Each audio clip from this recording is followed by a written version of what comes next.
আলহামদুলিল্লাহ। সৈয়দাগর পক্ষ থেকে সবাইকে আসসালামু আলাইকুম রহমতুল্লাহ। আশা করি সবাই ভালো আছেন। আমাকেও আল্লাহ তাআলা ভালো রাখছেন আলহামদুলিল্লাহ। আপনাদেরকে গত একটা ভিডিওতে দেখাইছিলাম যে আমাদের যে 40% লাউ প্রজেক্টটা আছে, তো ওই গাছগুলো কিন্তু আলহামদুলিল্লাহ মাচায় উঠতেছে। এখন ওই পাশে কিছু গাছ মাচায় উঠতেও পারে নাই। তো আলহামদুলিল্লাহ আজকে গাছের বয়স প্রায় 50 দিনের মতো বীজ রোপণ থেকে। তো আলহামদুলিল্লাহ ইতিমধ্যে আপনারা দেখতেছেন কিন্তু আমাদের গাছে বেশ কয়েকটা ফল সেট হইতেছে আলহামদুলিল্লাহ। দেখেন এতটুকু জায়গার মধ্যে কতগুলো ফল আছে, 1 2 3 4 5 6, এখানে দেখেন 7 8 9 10 11 12 13, ওই 14 15, আসলে এইভাবে গুইনা কিন্তু শেষ করা যাবে না যে কত কী পরিমাণে ফলন আমাদের কাছে আসতেছে। এখনও কিন্তু মাত্র শুরু হয়েছে আর কি, মাত্র ফল সেট হওয়া শুরু হয়েছে। আর এরই মধ্যে আলহামদুলিল্লাহ দেখেন যে কী পরিমাণ সেট হওয়া শুরু হয়েছে। এইগুলা কিন্তু গত একদিনের আগের ফল। আলহামদুলিল্লাহ কীভাবে দেখেন বড় হইতেছে। এই যে দেখেন প্রতি গিটে গিটে আলহামদুলিল্লাহ ফলন আসতেছে। এই যে দেখেন আলহামদুলিল্লাহ এই ফলগুলো কিন্তু আলহামদুলিল্লাহ নষ্ট হবে না কখনোই। তো আমরা কিন্তু ওই যে দেখেন ফেরোমন ট্র্যাপ ব্যবহার করছি আলহামদুলিল্লাহ। ওই দেখেন মাছি পোকা কিন্তু অলরেডি পড়া শুরু হয়েছে। গত 2 দিন যাবত কিন্তু আবার প্রচুর পরিমাণে বৃষ্টি শুরু হয়েছে। যে দেখেন ফলন, এগুলো সব সেট ফল আলহামদুলিল্লাহ, যে এইগুলো কিন্তু আজকে পরাগায়ন করে দিব। তো আসলে দেখেন যে কী পরিমাণে ফলন, আমরা শুধু আপনাদেরকে ফলনই দেখাবো আজকে। এই যে দেখেন 1 2 3 4 5, একটা গাছে 5টা ফল। এখনই 5টা ফল আছে মাত্র। গাছ আছে দেখেন মাত্র মাচায় উঠছে, এখনও কিন্তু মাচার বেশখানি অংশ আর এই বেশিরভাগ অংশই কিন্তু ফাঁকা মাচার। তো তাও আলহামদুলিল্লাহ এরকম ফলন আসতেছে। আপনারা সবাই একটা জিনিস জিজ্ঞাসা করেন যে ভাই কী জাত। আসলে জাত কিন্তু তেমন একটা বিষয় না, যদি আপনি সঠিকভাবে পরিচর্যা করতে পারেন।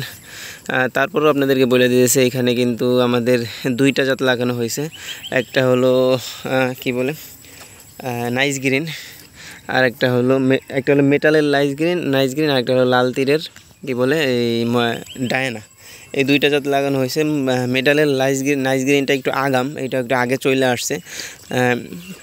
আর কি বলে ওই যে লাল তীরের ডায়নাটা এখন আর কি লাগানোই হয়েছিল পরে, তো ওইটার ফলন এখনও আসে নাই। এই ফলনগুলো যা দেখতেছেন এগুলো সবগুলো কিন্তু নাইস গ্রিন। আলহামদুলিল্লাহ ফলন কিন্তু যথেষ্ট পরিমাণে ফলন আসতেছে। এই যে আপনারা দেখেন মাত্র কিন্তু গাছগুলো মাচায় উঠছে। মাচার অবস্থা, গাছের কন্ডিশনে কিন্তু আলহামদুলিল্লাহ খুবই ভালো। এই দেখেন এইগুলো কিন্তু মাত্র এইমাত্র উঠায় দেওয়া হয়েছে। তো এই পাশের গাছগুলোর গ্রোথ আর কি একটু বেশি হয়েছে, এই জন্য আর কি সরাই গেছে। তো আলহামদুলিল্লাহ এই যে দেখেন এই যে ফলন কিন্তু মাত্র আসা শুরু হয়েছে। এই যে দেখেন এই যে ফলন, তারপরে যে প্রতি গিটেই মোটামুটি আলহামদুলিল্লাহ ফলন আছে। সেই পাশে দেখেন এই যে শাখাকে কর্তন করা হয়েছে, এখান থেকে আবার যেই শাখাটা বের হবে ওইটা কিন্তু লাউনিয়া বের হবে।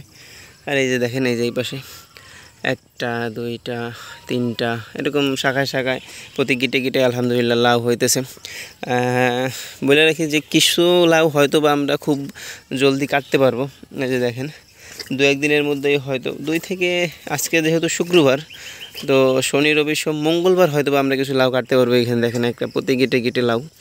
এই দেখেন 3টা 4টা 5টা 6টা 7টা 8টা 9টা। এই দেখেন এই একটা সেট হয়েছে 10টা, পরে এইখানে একটা সেট হয়েছে, পরে ওইখানে 2টা সেট হয়েছে, পরে ওইখানে একটা, এরকম চারপাশে আলহামদুলিল্লাহ মোটামুটি ভালো লাউ সেট হইতেছে আলহামদুলিল্লাহ। তো ইতিমধ্যে কিন্তু আলহামদুলিল্লাহ বৃষ্টির কারণে স্প্রে করতে পারতেছি না। তো দেখেন মাত্র গাছগুলো মাচায় উঠছে। তো আলহামদুলিল্লাহ কয়েকদিনের মধ্যেই ভরপুর ফলন চলে আসবে ইনশাল্লাহ। ওই সময় আমরা প্রত্যেকটা ভিডিও আপনাদের সঙ্গে শেয়ার করবো ইনশাল্লাহ। এই যে দেখেন এই যে লাউগুলো কিন্তু সেট হইতেছে। এই দেখেন এই যে লাউগুলো কিন্তু সেট হওয়া লাউ। এই যে এই পাশে দেখেন লাউ আছে, এই যে এইখানে, তারপরে এরকম অসংখ্য লাউ কিন্তু হবে ইনশাল্লাহ আল্লাহ তাআলা যদি চায়। তো আপনারা সবাই ভালো থাকবেন, দোয়া করবেন। আসসালামু আলাইকুম রহমতুল্লাহ।